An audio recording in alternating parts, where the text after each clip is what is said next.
What's up, Procrastivloggers? It's week 2 and it's Wednesday. We made it. We're not dead.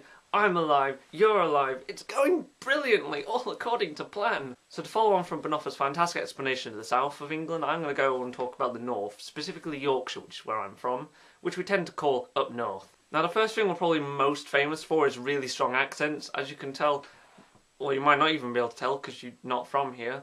God, I always forget that. One job! I really don't have a strong Yorkshire accent, and I thought I'd just try to explain how that works. Effectively, some of our letters just sound really different in our accent. When I mean different, I mean really different. So firstly, like the letter I. I, for example, sometimes will say R. Like if we say the word like, we'll go like. I quite like that. You should like this video. Shameless plugging. It's a second week and I'm already starting on that. For shame. O sort of have this sound. That's a really terrible explanation, but yeah. So if you would say the word no, you would go no. It's a classy accent, I'll tell you that much. Another example, I'm not actually a vowel, but the letter H doesn't exist. Doesn't exist. We just don't say it. So you got things like going on holiday. Can you hold something for me? And like on the end of your arms, you have ands. It really doesn't make sense as an accent. I don't get it. And I've never actually had it. Every now and again, like a little bit will seep through, like every now and again I'll forget the odd H. But really it's just not very prevalent in my normal speech, as you'll probably get. If you were to speak to someone in a very strong northern accent, it would not sound anything like I do. There's a few foods in England, like in general, not just in the north, which we're really famous for. Yorkshire is also very famous for a food called Yorkshire Puddings, which is sort of like pastry batter thing. We have it with like roast dishes and we put gravy in it. Yeah, we like gravy. We are famous for gravy because we love it. It's delicious. I got really emotional about that.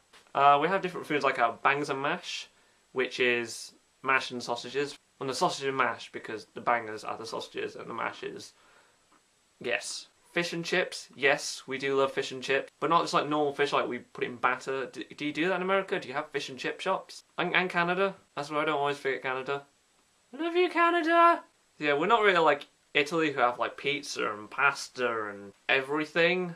We just have really boring stuff like sausage and mash and fish and chips. One of our most famous cities in Yorkshire, because like we don't have London or anything, but we have some relatively big cities which are quite popular in England. Mostly being York, which is capital of Yorkshire. It's a very big city, very nice city. I've been there a few times. So we also have cities like Manchester, which is very popular for music gigs, and we have Newcastle, which I don't really know anything about Newcastle, but I'm moving there near there for university, so I better learn.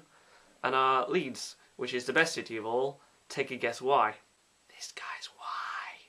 Quite a famous like place people go walking in Yorkshire is the Yorkshire Dales, which is effectively just masses of like hills and countryside.